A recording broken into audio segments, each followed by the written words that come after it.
Welcome to John Martin Talks, where we battle ignorance and apathy daily.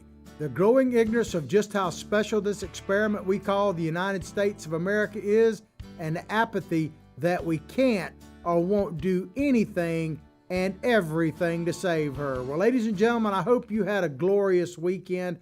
I certainly did, and we're actually going to talk about a story that relates to that in just a moment.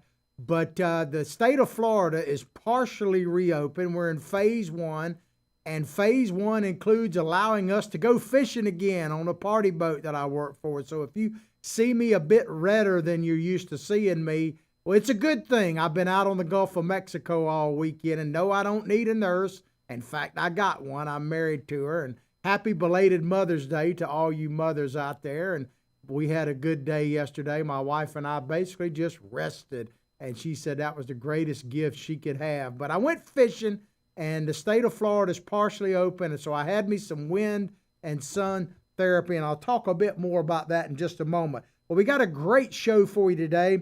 Trump's biggest gamble is going to be our first topic, and it's all about the gamble of opening up the economy, and we'll get into that. Donald J. Trump, according to this opinion piece, is the comeback kid. He specializes in making big comebacks throughout his career, and 2020 could be Trump again coming back. And then the last story we're going to cover for you is about Kamala. Is Kamala Harris the golden ticket for Biden? Is she holding the Willy Wonka ticket to take over the franchise of Vice President of the United States of America? We'll talk to you about that. But first, we're starting with this story from The Guardian.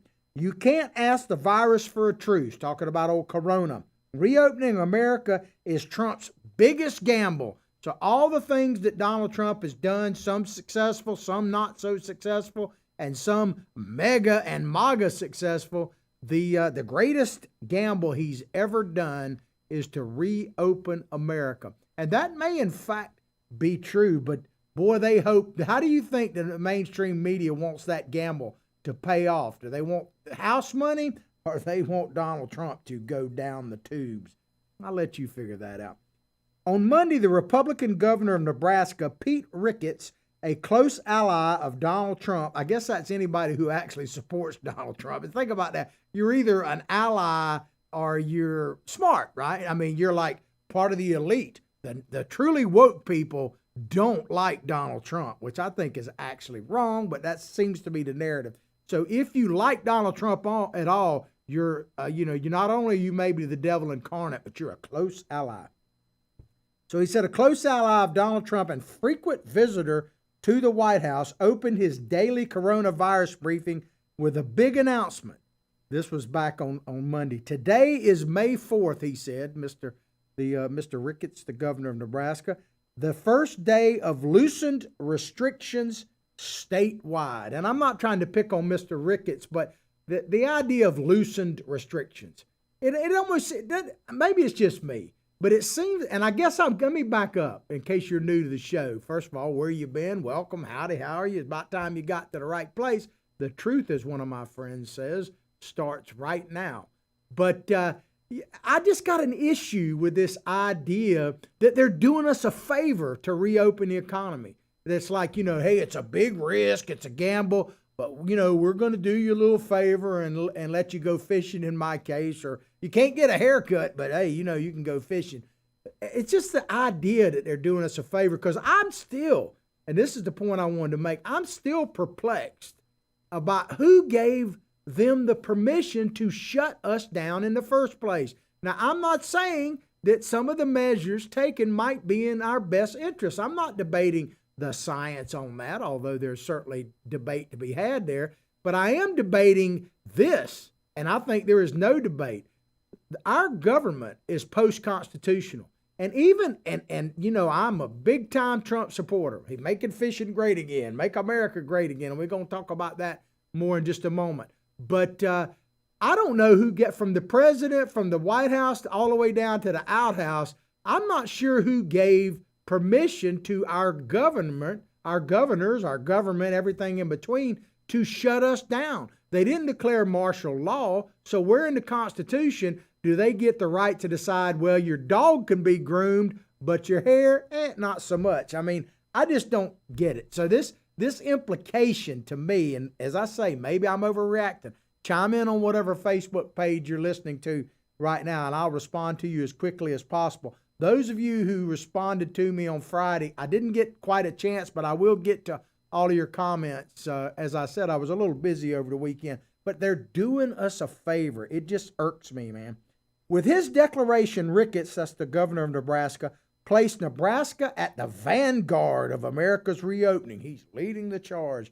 Churches, oh my God, and they're not talking about the chicken place. They're talking about actual churches can now open their doors to worshipers. Wedding bells and funerals can happen, so we can bury people and will be heard once more. Hospitals can reschedule elective surgeries. And that's something that it should have been open probably quite a bit sooner, if talking about doing us a favor. Because as we've seen, to shutting down, let me just get this out there, because this seems to be lost in the narrative. The original narrative for shutting us down was not particularly to save lives. Now, I'm not obviously opposed to saving lives, but it wasn't really the stated goal. It was to keep our hospitals from being overwhelmed by intensive care patients of COVID-19, ventilators, all of that kind of stuff. And a part of that was making it where elective surgeries, basically anything that wasn't an emergency, that wasn't COVID related,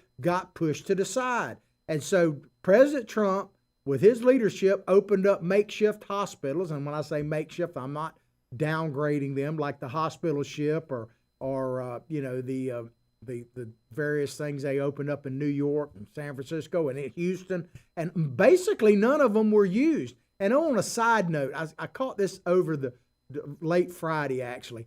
Did you see where there was a city commissioner or councilman, whatever they call them in New York, that said to Samaritan's Purse, which is the Franklin Graham organization, that thanks, but we don't need you anymore because you don't represent New York. And in case you don't know what I'm talking about, Franklin Graham, the son of the late Billy Graham, has an organization called Samaritan's Purse.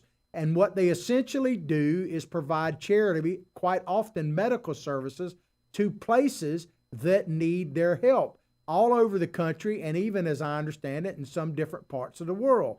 Now, they're obviously a Christian-based organization, and Franklin Graham is not shy to the cameras, and he has spoken out on various issues like gay marriage, and he, as you can imagine, is opposed to that. But the Samaritan's Purse doesn't appear to look at that. Now, they're Christian, but they don't put out a preaching message in their medical service. So they opened up a hospital in New York in Central Park to take care, to lessen the load, to get the stated case to provide services to people that I think were not COVID related. Now, they may have ended up doing some COVID related stuff as well. And they were, I won't say welcome, but appreciated to a certain extent. They were allowed to open, and of everything I heard, they did a terrific job. Well, now they don't really need their hospital as much as they did. And this one commissioner, his name escapes me, but I don't want to give any real publicity, came out and said, well, they need to move out now, talking about Samaritan's Purse, because they don't represent the diversity of New York. So when you're saving lives, yeah, we'll take you in emergency, but now it's time to go. And on top of that, Governor Cuomo and Comrade Bill de Blasio, the mayor of New York, have now said that people who volunteered to come and serve as in first responder categories, from doctors all the way down to EMTs and nurses and that kind of thing, they're going to get the blessing of having to pay New York state taxes. Yeah, so you come to New York, risk your life for your fellow man, your fellow country person, and you got to pay New York taxes. So good news all the way around. I had to bring that out. But so they're resuming basically in Nebraska normal life to a certain extent. And it says Nebraska will be able to resume having their hair cut, nails manicured, bodies massaged, and skin tattooed. Glorious there. Well, you can certainly make a case whether or not some of these things should be open, and I guess depending on your preferences would play into that. But here's the thing, it kind of struck me, and I had conversations on the boat with people, and they kind of like this idea. Here in Florida, for instance, I mean, it just shows you how crazy things are. We now have medical marijuana in Florida. Now, I'm not getting into the judgment on that today. I just want to make a point that it has been declared an essential service and is open. I think it was open even during the shutdown, but it certainly opened within the first phase. Now, there was a time not that long ago when to buy weed, you had to go in the back alley, so to speak. You had to have a connection or something. So you had to be clandestine about buying weed. But now you can buy weed, just, it's an essential service. But getting a haircut in Florida still, you got to go to the back alley to get a haircut, man. You got to get a bootleg cut, man. It just shows you how crazy things have gotten. It's a happy day in sunny Nebraska. Back to the article. My sidekick, if you hadn't met him, is Billy Bob Bass. He goes, get back to it. He has a Twitter handle, by the way. It's at Billy Bob Bass 1, and mine is at John Martin Talks. Hit us up on there. But it's a happy day in sunny Nebraska. But the statistics, they say, in spite of the sunniness of Nebraska, paint a very different picture in the last 7 days. The state recorded a 57% leap in daily number of new cases. Boy, that's terrible to be sure, but there's an explanation. To a total of 7,190 total statewide. 7,100. The death rate, too, is rising sharply, standing at 90. Well, first of all, before I get into the death rate, let me say just what President Trump said. One death is one too many. And we're going to talk about whether he's heartless and all that in just a moment, because he's being accused of that. But 90 deaths in a state of what? 2 million people roughly. Nebraska has roughly 2 million people. That is not a huge number. There are more people dying of various other causes every minute in Nebraska than the 90. And as far as the testing, here's the thing. We're testing more people. Now, I don't know specifics in Nebraska, but I'm assuming they're following a pattern. We're testing more people in the United States of America right now. Now, you could debate whether we should have been testing sooner. That's certainly adequate, something for debate. But the fact that we're testing more people and have tested now more people than any other country in the world. Yeah, you don't hear that much on the mainstream media, but in the world we have tested. Is it enough? Debatable, but no debate of whether we're number one. The fact of testing is going to automatically increase the number of people infected. There's more and more evidence out there now, speaking of science, that this COVID-19 has been hitting the United States as early as November of last year, and maybe even earlier than that. So, and there's not really much argument about the fact that it's been here since way before January, which is when the President Trump, being the first one, remember, he banned travel from China and was called everything but a child of God. At the same time, the Democrats were saying, oh, go hug a Chinese person, which I'm not opposed to that, by the way. But go to Chinatown, ride the subway, everything is great. And then they criticized President Trump. They said that after he did the shutdown. But the testing is going to lead to more cases. And that's not an indictment on testing. It's simply a fact. But they never tell you the flip side of testing is that it makes the death rate go down. They never really talk about that.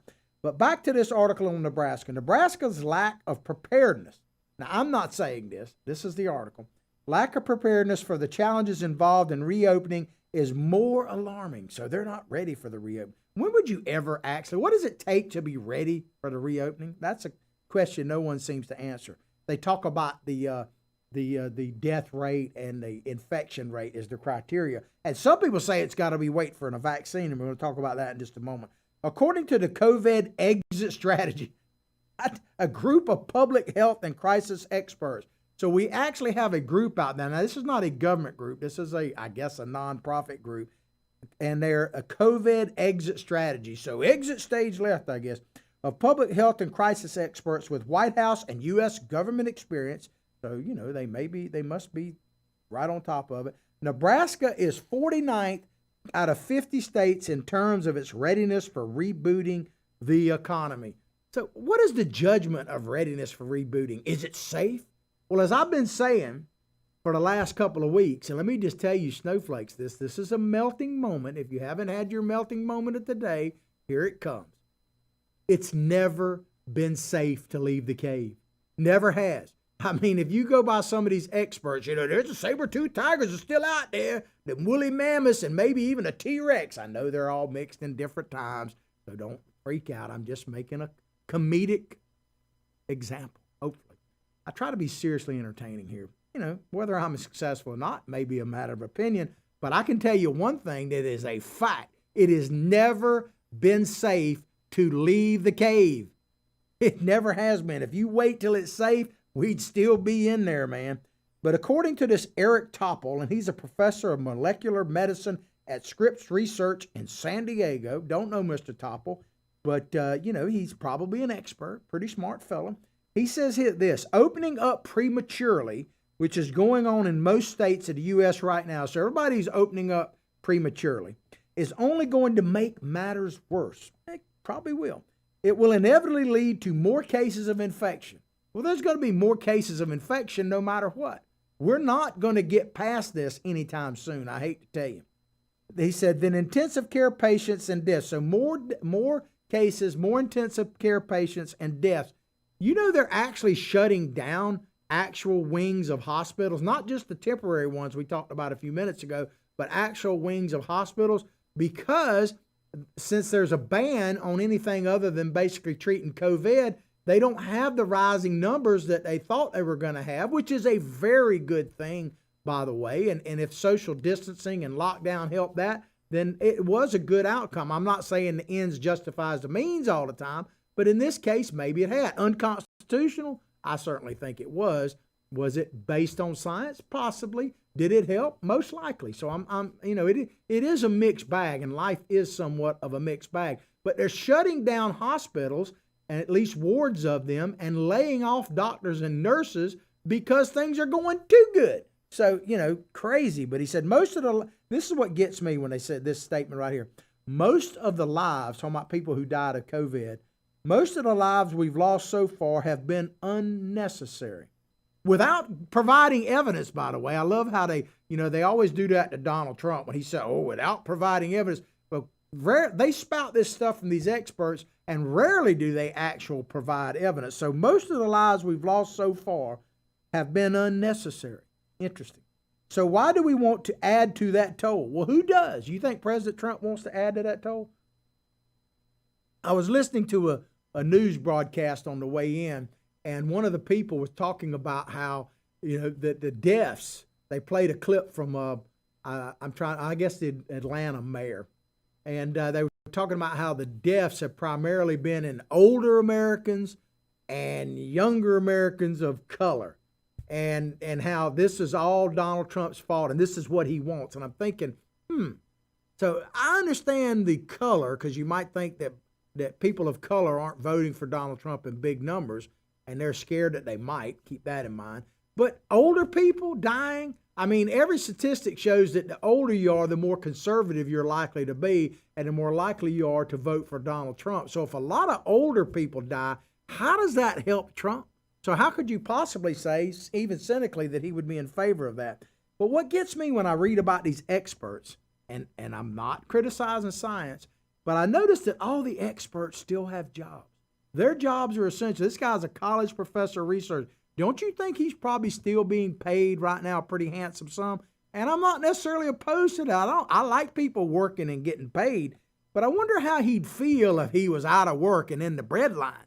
Do you think he'd be saying, we're rushing too fast? If he had to give up his Tesla or whatever, let alone his Prius, do you think he would be like saying, we don't need to reopen this stuff, that kind of thing? I bet he lives in a fairly decent place. I'm just saying, it just seems like these experts I haven't seen an unemployed expert, let's put it that way. Maybe that's what you need to do. If you're looking for a future, a good career, just study and be an expert. It doesn't matter maybe what you're in, because it could be expert, I guess, in gender studies. And if you're the best at gender studies, you'll have a job, right?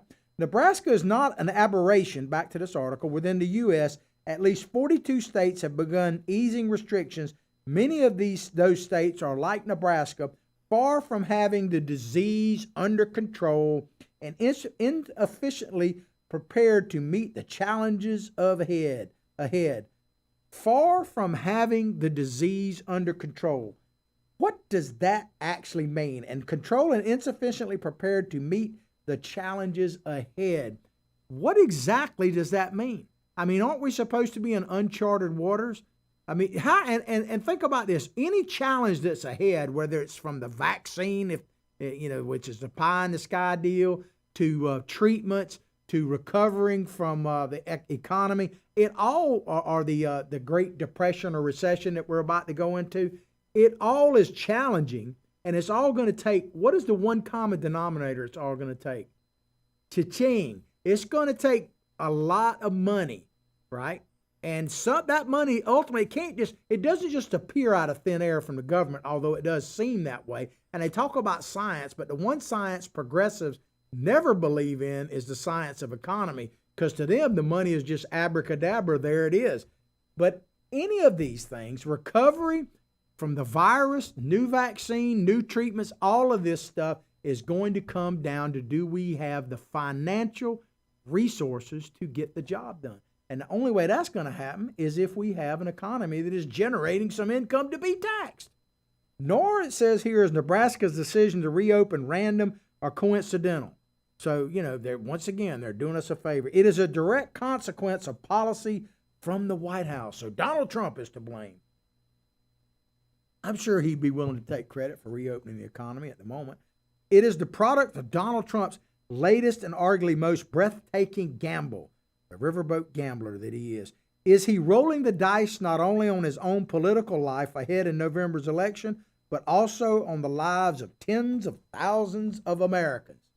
And so they're basically saying that Donald Trump is going to be blamed for tens of thousands of deaths that are sure to occur.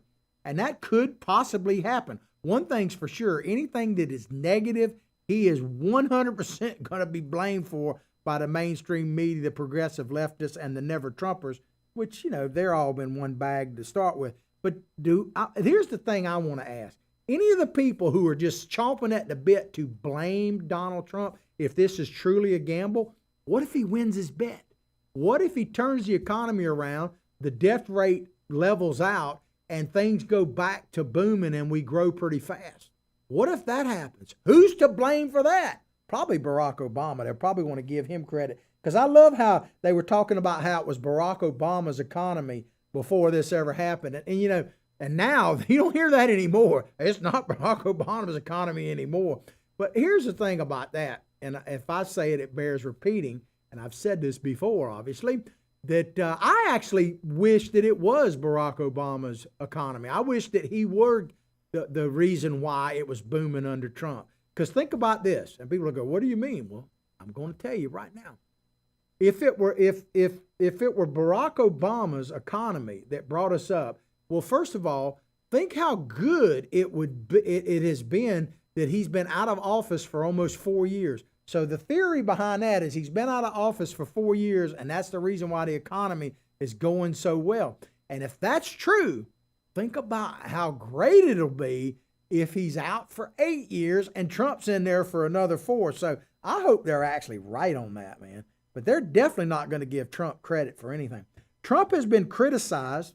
You could say that, period. But let's say what they're here. Trump has been criticized for displaying a failure of empathy. So he's just not feeling sorry enough for you out there in his handling of the coronavirus pandemic. But even by his own standards, his remarks at Honeywell, that's where he went and famously didn't wear a mask, and it said that his remarks at Honeywell were cold-blooded indeed. Wow, think about this. Now, we're going to read you the remarks in here in just a moment, but they're cold-blooded. Even by Trump's standard, they're cold-blooded. So what did he say? Did he say, well, let's let them eat cake? This is what he said. This is what they're freaking out on. This just shows you how Trump derangement syndrome is real, man. Listen to this criticism. This is what Trump said. We have to get our country open. We can't keep our country closed. Oh my God, how dare he say something positive? And so they're implying that this is literally coming from the devil himself. We have to get our country open. We can't keep our country closed. Impeach 45 right now for that, man. Asked whether reopening the economy too soon could have a cost, Trump doubled down. He replied with a euphemism for death. That's what their definition is. Will some people be affected badly? Yes, he said. Oh my Lord. So he's trying to say we need to open up for the good of the American people. And will some people adversely be affected? Probably yes. But for that, man, I mean, he might as well have been either wearing a Ku Klux Klan hood or, because he is by far, one thing about it, Donald Trump is by far the most racist president in the history of the White House. He's the worst ever. He's absolutely the worst. And I firmly believe that. You know why? Why I say he's the worst? Because he sucks at it. I mean, for a guy who's supposed to be the most racist, white supremacist leader in the world, he is the worst I have ever seen. Because go back to pre-COVID, I mean, black unemployment was at an all-time low. Black business ownership at up 400%. Black home ownership, all-time high. And you could go down the list of people of color. We're doing better under Trump. Now, I know he's not to blame for that. He's certainly not going to give any credit for that. But if you were black in America since Donald Trump has been president, at least economically, your numbers have gone up quite a bit. But, that's why I say he's by far the worst racist ever, because he totally sucks at it. Apparently, he didn't read the manifesto. More disturbing for those states now lifting restrictions, new analysts out this week showed that if you excluded the data, I love how they say this. If you want to be an expert, you got to be expert at doing this. Say they excluded the data. If you exclude the data from New York, where the number of new cases is now falling, the rest of the U.S. is still an inexorably upward curve. So the thing that gets me is when I say this, think about inflation. The experts on inflation say, well, if you exclude gasoline and food, the numbers, and I'm like, but isn't that the two primary things everybody spends money on, gasoline and food? I mean, so exclude the data from New York. It shows this. So the number one hot spot in the world, literally, you're supposed to exclude that from your data. That's what it takes to be an expert. But it said, ask whether reopening the economy could, I already got that part. I'm sorry. Back to this Professor Topol. He went on to say this. Most of the country went through mitigation for several weeks. Basically, they're talking about the shutdown with terrible economic consequences, no doubt. Why did we do that if we're just going to abandon that strategy in defiance of protecting America or Americans? So we're defying that strategy now. I don't see it that way, but I wish I could ask Mr. Topol this question. So I'll ask it rhetorically, I suppose. How long should we stay shut down? What is the answer to that? Does anybody actually have an answer for exactly how long we should shut down? I mean, I've heard Gavin Newsom, the governor of California, recently, he said this more than once, but he recently said it again, that we need to basically shut down until we find a vaccine. That seems to kind of be the general feeling. But let me just tell you a couple things about that. And this is based on science. It's my opinionated fact, but it is a fact nonetheless. The nearest we're going to come, if we do, and I'll explain that in just a moment, to getting a virus that actually works and in the hands of the public in any significant way, assuming we could do one, it'd be 2 years, really. And now they're working lightning speed. Let's say they cut that down to 15 months. I don't see how you could do it any faster than that. So we got to be shut down another 15 months. Well, by that time, a vaccine will probably be the least of our worries. But the reality of a vaccine, and not, believe me, I'm not wishing this to be a fact. It just is a fact. It is remote right now that we're actually going to have a vaccine.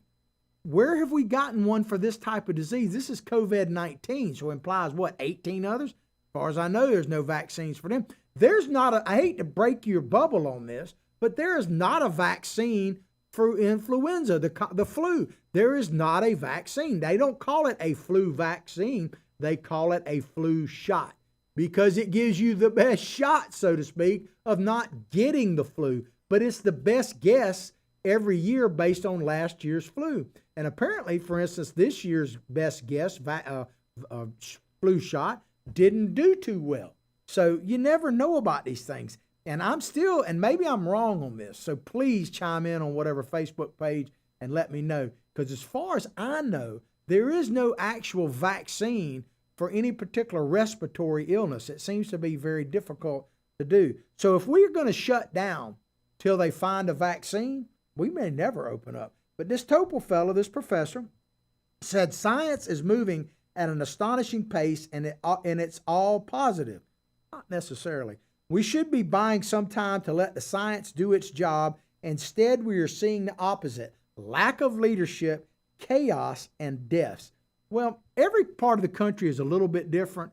I've traveled a good portion of the state of Florida in the last few weeks, or certainly over the weekend, and I travel around my area because I'm an essential worker. You know how if you've listened to my show, I don't like that term because every job is essential to the person that had it. Like the lady out there in Texas, she said she wasn't selfish to feed her kids. If your family depends on your income to survive, that sounds pretty essential to me. So everybody is, to a certain extent, essential. But have you seen, is it chaotic where you are? Maybe it's just where I live. But in the general area I live, and even when I travel all the way down to about 3 hours down to St. Petersburg, I didn't see chaos anywhere. I'm not saying it's not happening. I just haven't seen it. As state after state scrambles to begin reopening, an especially thorny question has started to rear its head. What is the value of an American life? Of course, Donald Trump, he doesn't value American lives. I mean, he's just, kill them all. Andrew Cuomo, the governor, I love this. Andrew Cuomo, the governor of New York, expressed the thought most bluntly about the value of life this week. He said, the fundamental question which we are not articulating is how much is a life worth? The faster we reopen, the higher the human cost because of more lives lost. Please, man. Oh, please. I don't want to hear this from somebody like Cuomo. I don't want to hear about the value of life from any of these progressives that have taken over the Democratic Party. So I'm not saying all Democrats. I'm talking about the people you've elected from. I haven't met one that is a total progressive everywhere I go. But the value of life, I want to play a video right now of the guy they're citing here, Governor Cuomo, about how much they value life. If they value life, what about how they were celebrating like it was 1999 and the party was going on when they signed into law promoting abortion right up to after the child is born? There are more kids, and we'll get into it in a minute. Let's just play this video and we'll come back and talk about it. Check this out from the value of life person.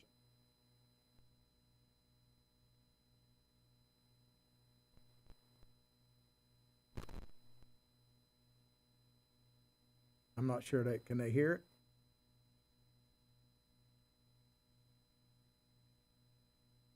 It doesn't seem like we had an audio problem there. Hopefully we can fix it.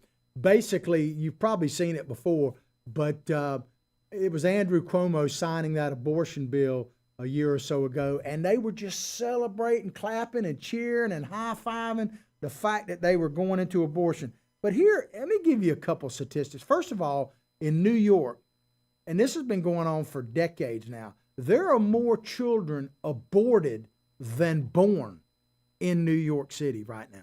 It's just crazy. But let me just give you some numbers to put in perspective from the people who value life so much. This is 2016. This is the most recent year I could find the hard statistics. The government agency reported, the CDC they're talking about, 623,471 abortions. And that was the lowest number the CDC has ever recorded since it began tracking the procedure in 1969. That's 2.3% decline from 2015. Great number. And they actually go on into the time during Donald Trump's presidency, the numbers of abortions have declined. So who is more concerned about life? President Trump, it sounds. But here's what really gets me. What about the fact that the CDC, Center for Disease Control, is actually tracking abortion numbers. There's a message in there somewhere. I mean, either it's just the volume of it, or do they actually consider pregnancy a disease? Because why would the CDC be doing it in the first place? But these people who are valuing life so much are taking life on a daily basis. One of the nation's strongest protections for abortion rights. Just after the Democratic-held Senate and Assembly passed the bill on the 46th anniversary of Roe versus Wade. The governor holding a signing ceremony earlier tonight in Albany.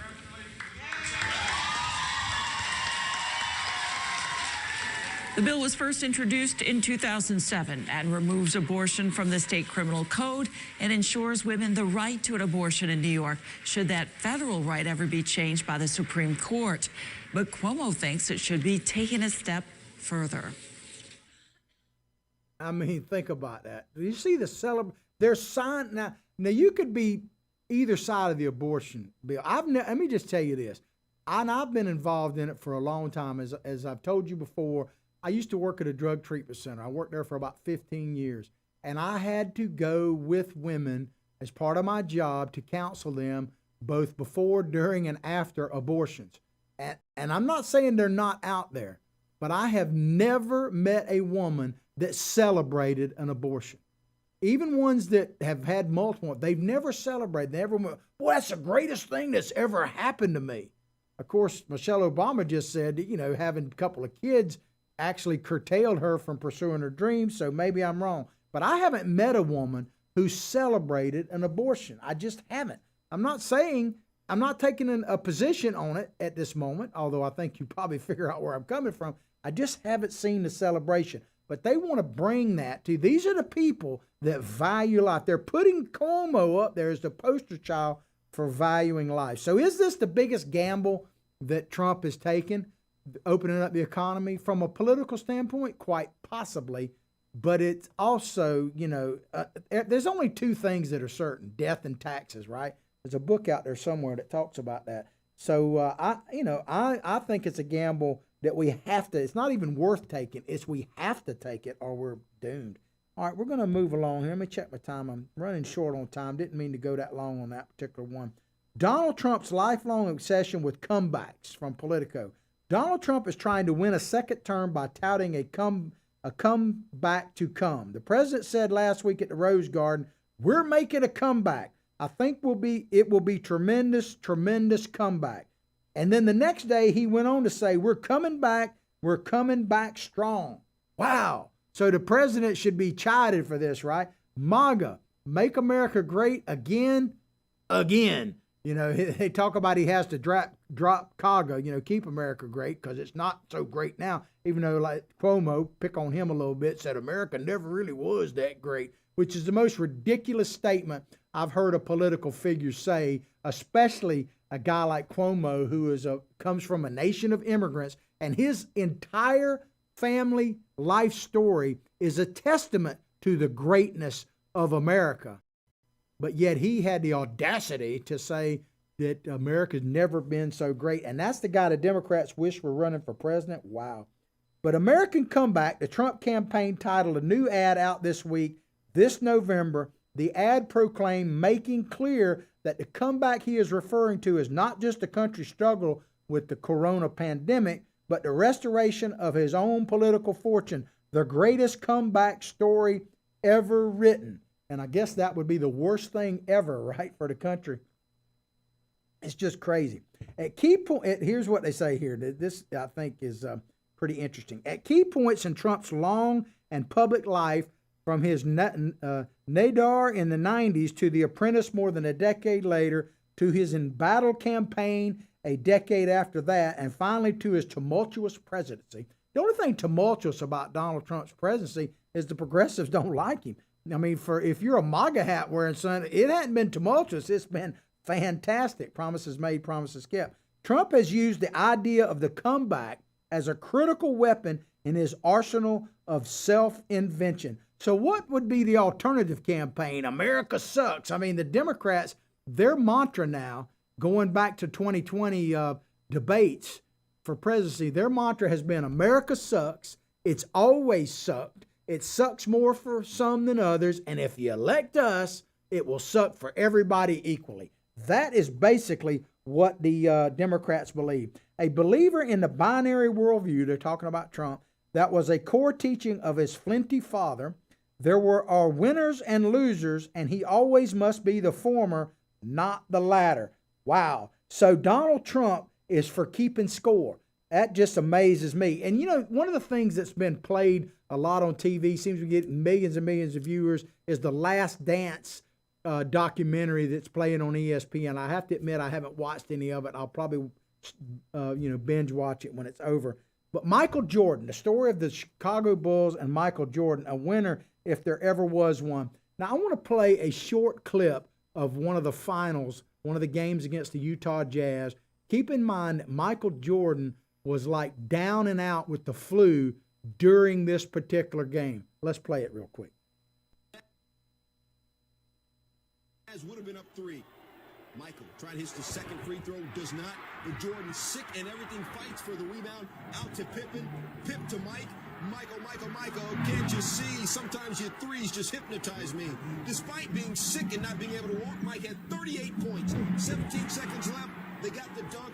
Still, though, not enough. Karl Malone with 5 fouls. Cannot foul Pippen. Ahead. Nice touch pass, Kukoc to Luke Longley. Bulls up 3. Utah down 3. Look at that. Michael not even. That's good enough. The man can't even hardly walk, ladies and gentlemen. You talk about the heart of a champion. I mean, that's it, man. And I'm not advocating people necessarily go to work sick. Matter of fact, just the opposite. But you want to talk about a winner, man.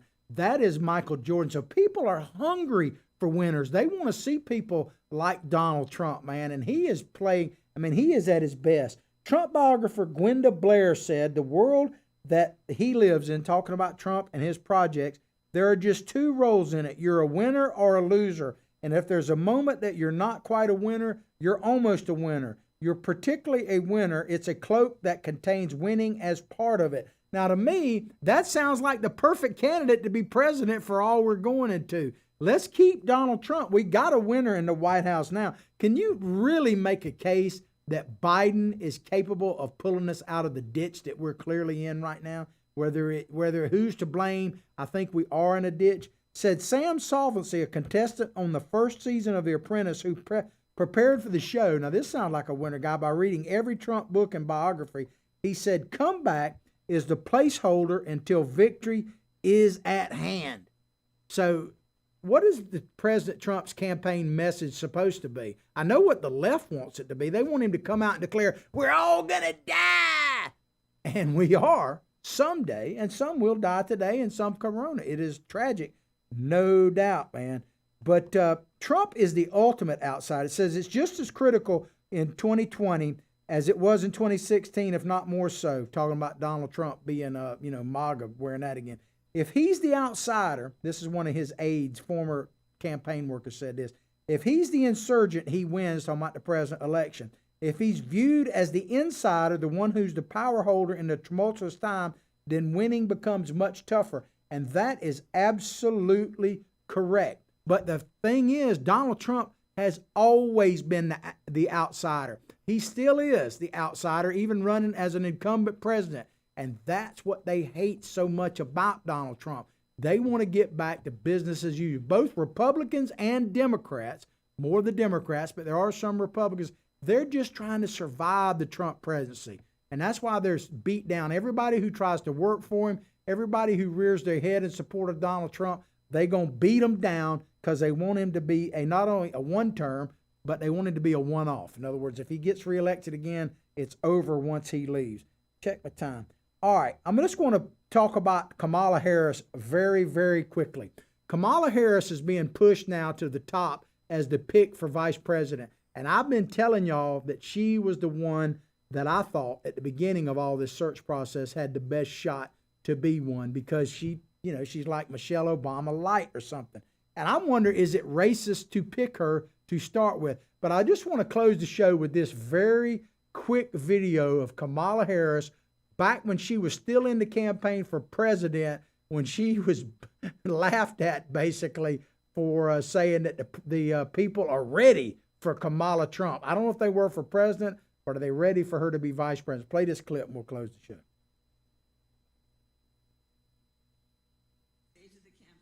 I'm kind of like, you know what, I'm just going to engage in real talk. I don't want to waste your time with anything else. Let's just have some real talk. So, real talk. In this election, in the last kind of couple, maybe couple months, certainly a few weeks, there's this whole conversation that's been coming up about electability.